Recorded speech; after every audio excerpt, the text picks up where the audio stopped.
everybody. I think we're ready to start. We're very lucky today. I'm going to introduce you. We're going to start our speaker very soon. So I'm very fortunate to introduce you Kotresh and Wei Hang. They're both from Walmart Lab, and they were going to give us a wonderful talk, and they're going to introduce you and tell us more about themselves. Sure. Hey everyone, this is Yash. I've been with Walmart Labs for 2 years. I'm a data scientist there. This is my first event for the Kotresh, and I'm actually excited to be here. I feel very safe here, and I'm looking forward to give my presentation. I'll just ask Wei to introduce herself. Hi, yes, Wei. So I'm also stayed in Walmart Labs for 2 years. I'm a data scientist there. Worked in the search team. We're very happy to get the chance to present our project here. Okay, let me start. So today's presentation is actually, the topic of my presentation is item discoverability in search. And the flow of the presentation is going to be the background and the use cases. Today I'll be talking about a machine learning system we use in the search to provide recommendations for making items discoverable. And the methodology will talk about modeling piece using machine learning, validation, and then we will be talking in depth about how we plug the system in search and then how we evaluate the results. So one of the key components of any search engine is to match customers' demand. In e-commerce context, it is like a customer expresses his or her demand through search query, and we want to make sure that we provide the most relevant items, preferably on the first page result. Let me illustrate my point here. So when I went to Walmart.com, I entered this query dining table set, and I got this result on the first page. It was interesting, it was good, but I wasn't very satisfied. So I moved on, and actually I finalized a product in page 2, position 3. And this item has the potential to be on the first page, but because it was introduced newly, so it couldn't get into the first page. So the idea of this project was to identify those items which have the demand to be on the first page, and I would address them as non-discoverable or yet to be discoverable items. And the way we would recommend this item is they should have attributes very similar to the most demanding and trending items. So why would any search engine want to take the risk of providing information about not discovered items? One is, of course, to understand the customer demands, to understand what is the potential demand of the items we ingest every day. That is and that could be done by introducing the diversity of items. And of course, from the user experience perspective, we'll have better choices of items providing to the customers. And the second is, of course, which would to increase the number of unique SKUs sold. This is one of the business need. One of the other use case where we can actually extend our machine learning system is in providing recommendation to our suppliers on ingesting new items. On Walmart.com, we ingest like thousands of items every day, and we have to make sure that we prioritize based on the demand from the customer. And the key assumption here is that the demand, since we are analyzing from the query set, it is very comparable in the future as well. So this is the entire overview of the whole machine learning platform we are using at Walmart Labs. So we look at the historical data for the performing items. So we look at our catalog and divide it between two things. One is performing items, the other is non-discoverable items. So for the performance data, we look and we feed it into a learning model, a machine learning model, and then we learn the model of the performing items. And then we use the model on the non-discoverable items, and then we get the performance of if they had made discoverable, what could be the potential demand for them. And then we would look at the metric and plug it into our search system. So we go through the entire recommendation, cost opportunity analysis, and evaluation. So the first step is how do we define which items in my current catalog be differentiated between discoverable and non-discoverable. So one thing I wanted to make clear is that the demand for customers come through different channels. One is search, browse, ads, but right now we are just focusing on the customer search experience. And the way we differentiate an item as a non-discoverable item is when we look at that they have less than T impressions in the last K months. And the absolute value for all these parameters would usually come through looking at the historical data, and you want to analyze, you probably want to plot something like this to understand what's the trade-off between the search volume and the positive events of the metric you're using. So for me, for us, it's been the event we evaluate is the add to cart. When a customer goes and selects a product and add to cart, that's the event for us. And then based on the analysis, we'll come up with the values for T and K. So the next piece is we are able to now differentiate what are the items are discoverable and what are the performing items. The next step is to learn the performance of the performing items. What are the attributes which are contributing to its performance? So the potential features we can use in our machine learning model are the product attributes and values, like metadata coming from the products. We can also use the price, the competitive price, and now we have sophisticated techniques to even use images. So these are the potential features which can go into our model, learning model. So, and the modules we tried is mostly logistic regression, and we use different different libraries, and wanted to biggest problem for us is scaling this product. We do our analysis at the query level, and one day itself we have millions of rows. So for us was paralyzing the entire, it's actually a big data when I'm talking about it. So we wanted to paralyze this entire exercise. For us, the training should take like at least 3-4 hours rather than training for days. So instead of, so there are two ways to paralyze this this whole learning model. One was to paralyze on the hyperparameter, which is learning what are the parameters we should have in our learning model, and the second is to paralyze on the data itself. So we actually experimented with all of these using logistic regression.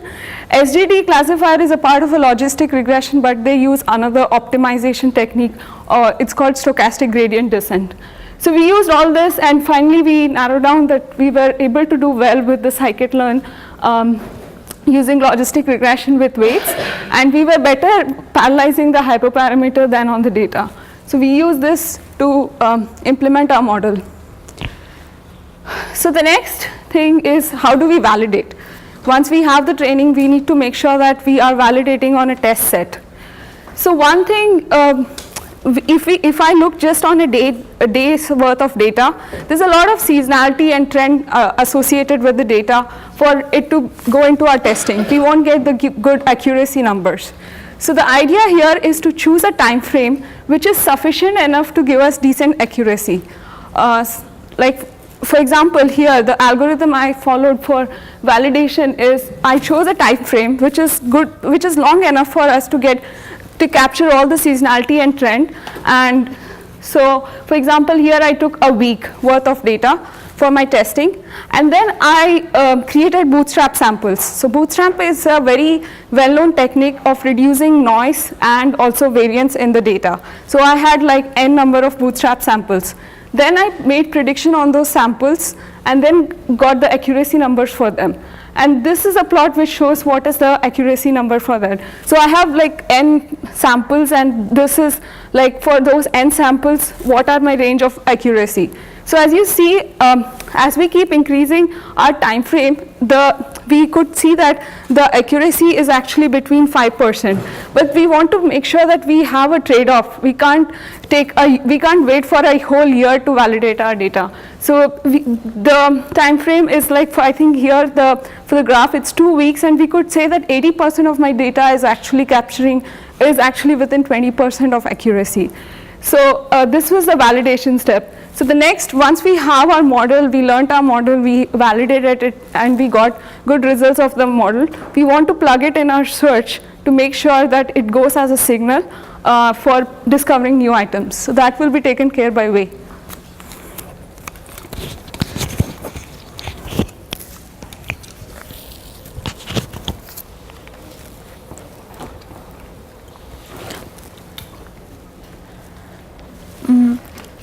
Thank you, Yash, for talk about the background of the product and how to build the model. Here I'm going to talk about how we are going to use this model. So first I will talk about how we use the model in search. So in search, given any query, it will return a set of items with the original scores. The original score is mainly capture the relevance between the query and the item. As Yash has been discussed, this score will be biased against new items, which means for two similar items, the new items tends to have a lower score. Then the new items tends to be ranked lower and become less discoverable. So we are going to add some boost to adjust the bias. Here are several rules we will use to correct the bias. To add the boost factor. So first, we only add boost to non-discoverable item. If one item has already been discoverable, we're not going to add the boost. Then the second rule is based on the relevance. So we only apply boost factors to relevant items. If item is not what the customer looking for, we're not going to put this item on a higher precision than the item that customers are looking for, even the item have a higher add to cart estimation. Then the third rule is the boost factor is correlated with the add to cart estimation.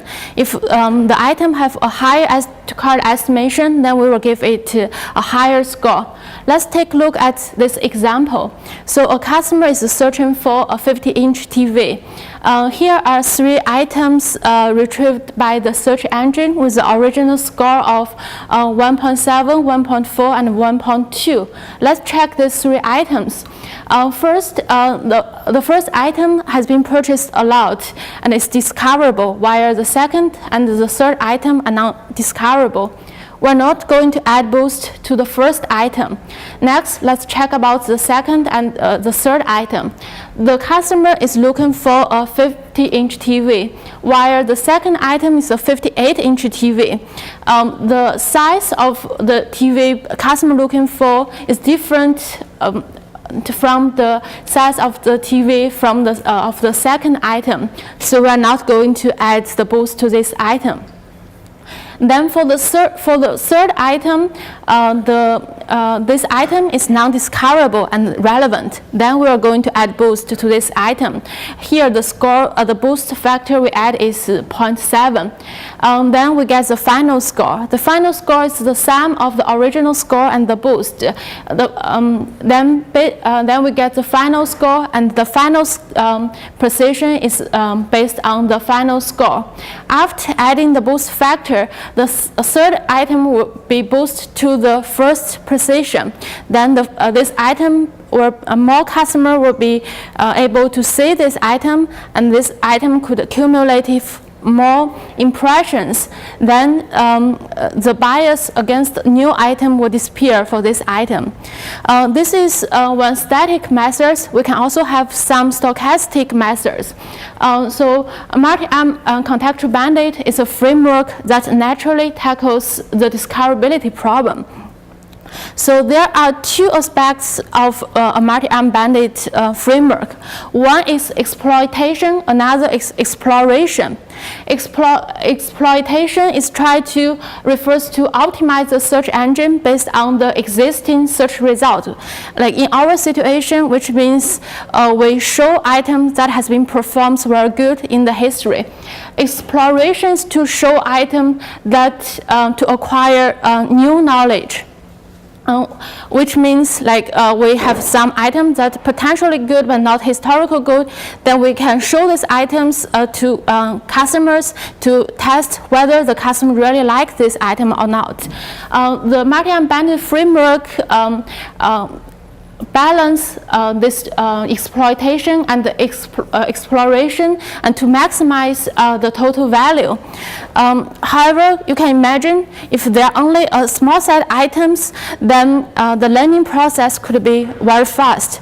But if there are lots of items, then the learning process will be very slow. So the main challenge we are facing is we have really, if given these millions of items, then the learning time is very long. Then we are putting our customer experience and revenue at risk. But add to cart estimation is here could help us serve as a prior knowledge to speed up the learning process. So we can do more exploration on items that have higher add to cart estimation. Then it can help us avoid making more mistakes. Now we talk about how we use the add to cart estimation. After we build this search relevance feature, next step is to evaluate the feature and then to launch the feature. So we follow the industry standards to evaluate and launch a relevance feature. For example, we have in-house evaluation team to calculate the relevance score. We also conduct the evaluations through crowdsourcing. Finally, we always do A/B testing to evaluate our search features to get the idea of the impact on the whole website. But here I'm not going to talk about this. I'm only going to talk about two things that is special to this project. First thing I will going to talk about is the search engine comparison based on the aggregate estimation at cart. So here are two search engines. One is the old one is the new one.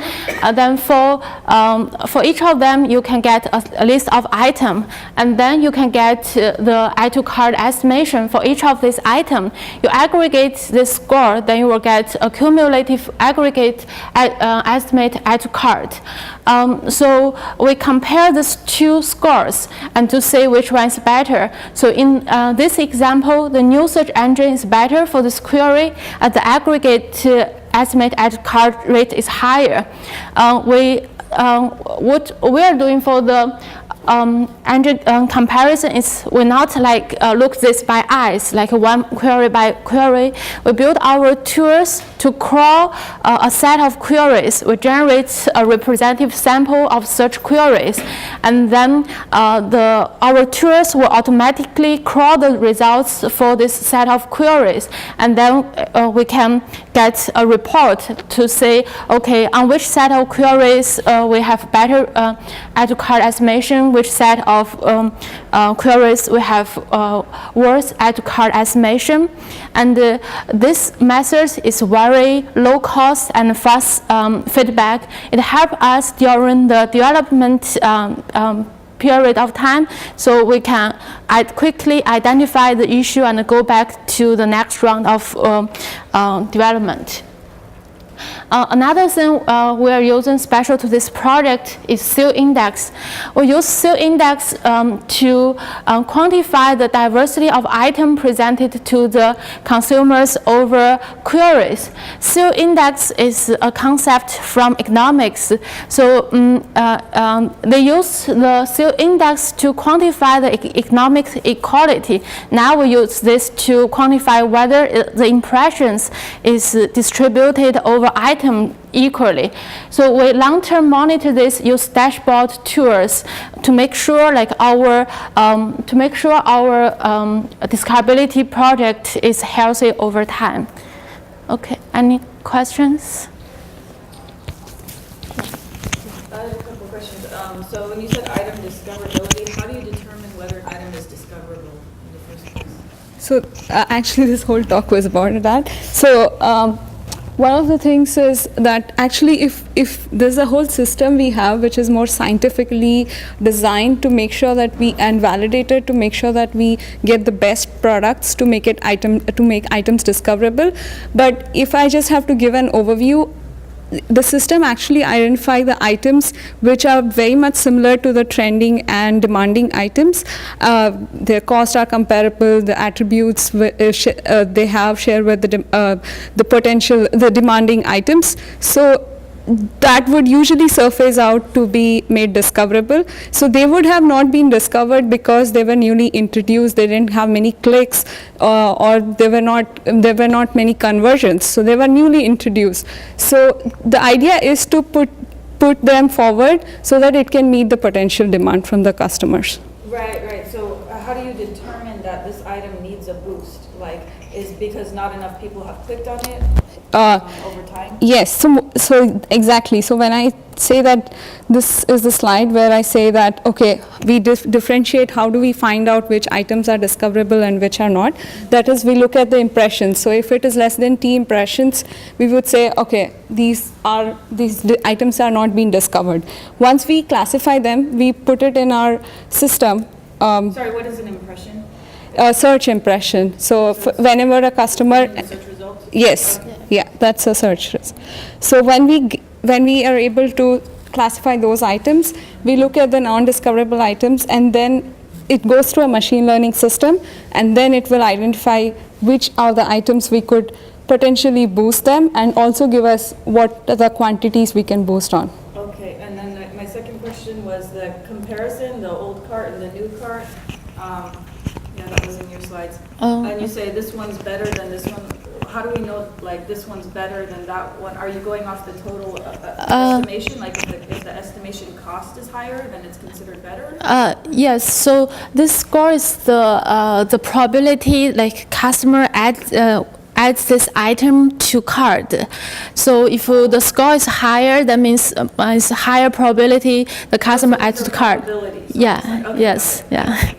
Yeah, I have the same question. I was wondering, how are you exactly, determining which search engine was better? Because the first product that's given by the new search engine is 49-inch, but in the previous slide that Yash was showing, 58-inch was was given the second boost because it's not meeting the search criteria. But here the 49 was given the first priority, and then the second and the third. So when you say the new engine is better, is it because the very first item was given more cart ads? Yes, so and for this add to cart estimation, it's what Yash has described. We learned this from the machine learning model. So then we learned this like through the similarity of attributes between like the new item and the good performing items with enough history. So this score are learned from the model, but all those numbers and screenshots just for illustration, like it's not like really the score. Yeah. Okay. So how do you determine the boost effect?